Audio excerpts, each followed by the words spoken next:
Oh, what a beautiful morning. Oh, what a beautiful day. Good morning, everybody.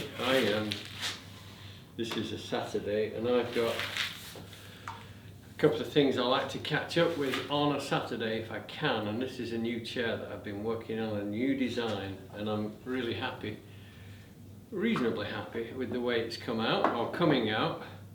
I'm not quite there yet.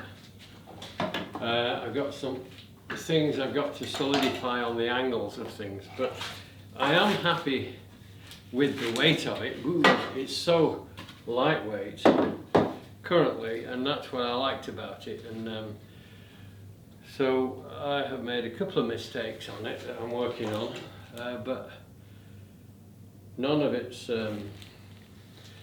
irreconcilable. So I've got to make the back next, the backrest, and I've got the slats rails to do, and I'm not sure about the widths and heights and that kind of thing. But when I put a board on here and on the back, it felt comfortable. I was happy with the height of everything. I was happy with the weight to strength ratio, that kind of thing, because this chair has to go with this table. And so the overall concept of the design I'm very happy with. If you come up with a good design that you can make on a regular basis, you could make, say, 3 sets of this chair and table, and just keep them in stock, and you can sell them as people come into your studio or whatever, or looking for something like that, or you could sell them through galleries. And the thing about making small batch productions is it's very economical, and that's, I think, what you need to consider when you're making your pieces. If you have got to a level where you want to start making something that you've enjoyed making, it could be a wall clock, it could be a series of wall clocks, it could be just about anything. And once you start making those designs, you can make them in small batches. I wouldn't ever suggest anybody gets into mass manufacturing, because then you just end up chasing money, and that's not what being a craftsman is about. Not for me. Being a craftsman is determining your future, not being governed by economics or politics or social standing or anything like that. The important thing is that you're pursuing a lifestyle that you've developed, and that's what I've done for the last few years, certainly the last 2 decades, I think, or even longer. So I think that, one time I ended up with making walking canes for people who needed walking canes, and then walking staffs for people who wanted walking staffs. Big difference between needing and wanting. So I think this is what I look at when I was in business selling. Now I'm nearly 70. I'll be 70 in 6 months' time. And so now I don't really technically have to work. I have to work now because I want to pass on the craft of crafting, the craft of work, the art of work. And that's what I do because I think it's important for you and for the people I come across on the journey of this thing called life, the expanse between being born and dying. So I think this is important, and it's been important for me, and now I have a real value, I think, in trying to train others. I've got 3 apprentices now. I've got Peter, I've got Hannah, and I've got Jack, who recently joined me, and they're learning their furniture craft one by one day at a time, and they're learning how to make furniture. I think this is another element of my life that validates the very purpose of living.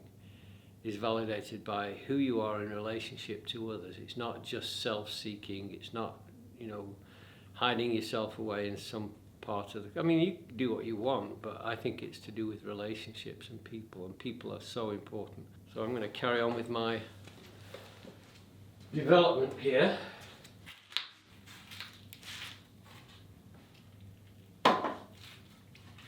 If you will just ignore me, that'd be great. So it is the same angle. So I'm finding all these things out about this piece. It's great. Look at this. Fluffy bundles. They're so delightful, aren't they? They're all over the place. Look, they've all come together. I've got 3 batches here. See them here.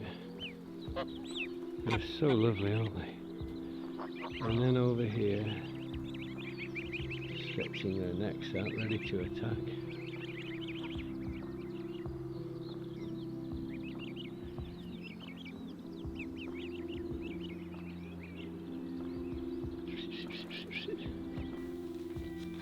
It's exciting this time really, because I'm here in the house and measuring the different rooms and putting together my drawings really, because I need a floor plan, wall plan, I need heights of ceilings and stuff like that, because now I start to design the house full of furniture. And when you start doing that, it's just something that brings you into this private place where you can start thinking about the essentials of a home or a flat or whatever it is. It could be an office, whatever part of the house you're in. So that's what I'm doing this morning. I just came down here for a little private time just to measure up between the walls, get the distances I need and consider the future really. This house full of different pieces of furniture that I'm planning to design. So I came here early because that's when I do my best thinking, first thing in the morning.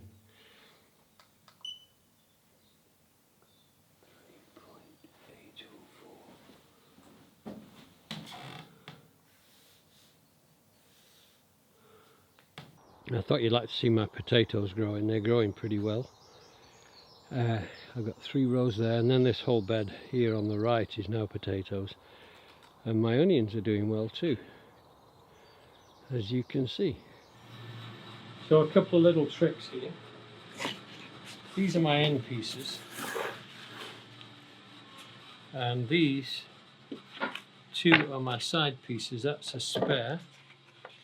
Now I might replace this one because this one will work well with this one, and one of these had a big old gash in it. This one had a big old gash in here, so I want to get rid of that. I'm using scrap wood that I reclaimed, so that's why. So watch what happens now. So these are my 3 bottoms, these are the 2 sides, and these are the 2 ends. Okay, let's deal with the 2 ends first. So this distance here represents half this distance here. So just make a line like this on here, like that. Use that same distance here. Flip over if you need to mark it again. Then flip over just so this is going to come center. Okay, watch what happens now. What I did is I cut the head off a nail with a pair of pliers like this. Just cut that head off like that. Take a flat file, and this will have 4 sides to it. File each of the 4 sides to the pyramid like this, and that's going to sharpen the corners just like that. That's all it needs.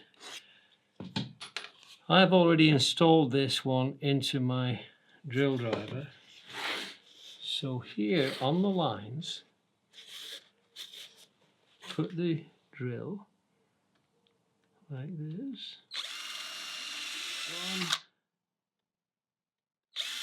2, 3. And do that onto each one of these. Now remember, this is a seed box, so I'm not too worried. Now the reason I'm drilling through here is because I want an exact sized hole, for one thing. And so I'm using the actual nails that I'm going to nail this together. What this will do, it will guarantee that these pieces don't split the wood when I drive the nail.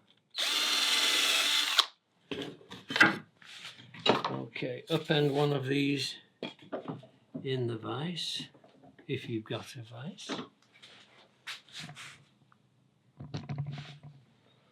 And it's quite amazing really when you see this, I think. So here are my the same size nails that I just took out. You don't need to glue it.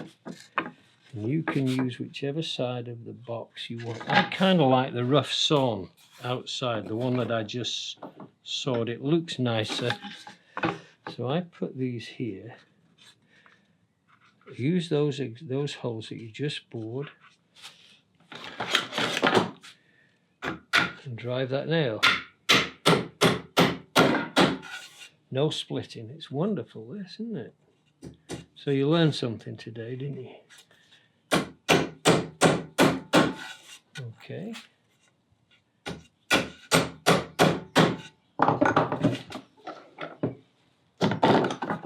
So this goes very nicely.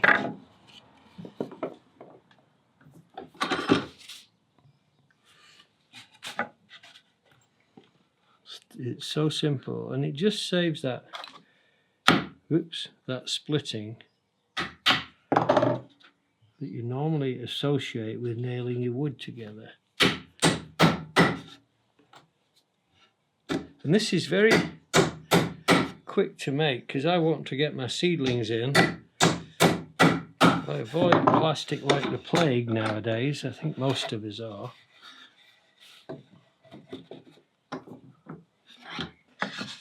Next piece, you don't need glue. Yeah, you don't need glue for something like this. These will hold together for years.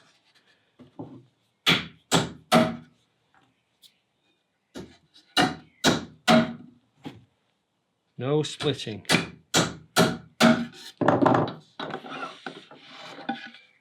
And you can use this for a whole range of different products. You could stack these up and make a planter from scraps. And because we're nailing into end grain, it's not likely to split there either, because we're going along the cells, not across them or into splitting. The reason wood splits is because the nail works as a wedge until you do that drilling method. Okay, here we go. Now then, this one here, these go on here. Okay, now I've got a spare here that can go on this side after I'm done. So here again, what we do is we just take the drill driver like this, and we just simply drill these holes.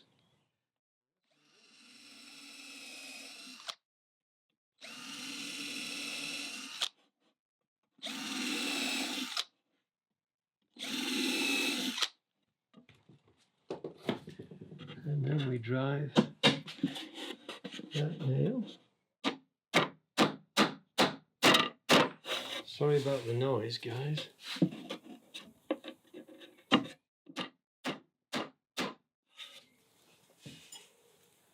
And we go all the way around the perimeter just to give it the strength we need. Like this. I want the roots to go down as deep as they can. Of course, beans grow easily. They're easy to grow, easy to start. And of course, as a plant, they're easy to keep on top of. So just go ahead and tap that down. I'm just going to level this up like that.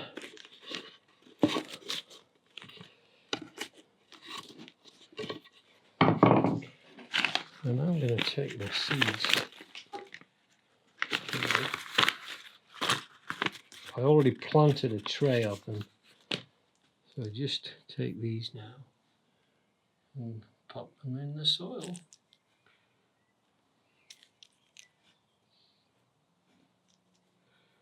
Got bags of room to grow in this. Once I've done that, I just take a little bit more compost over the top and an inch below the top. So I just put this on the top, get rid of the lumps.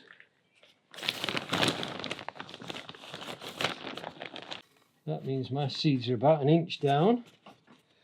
Add a little bit of water in that, put it on a plastic tray, put it in the conservatory and watch them grow.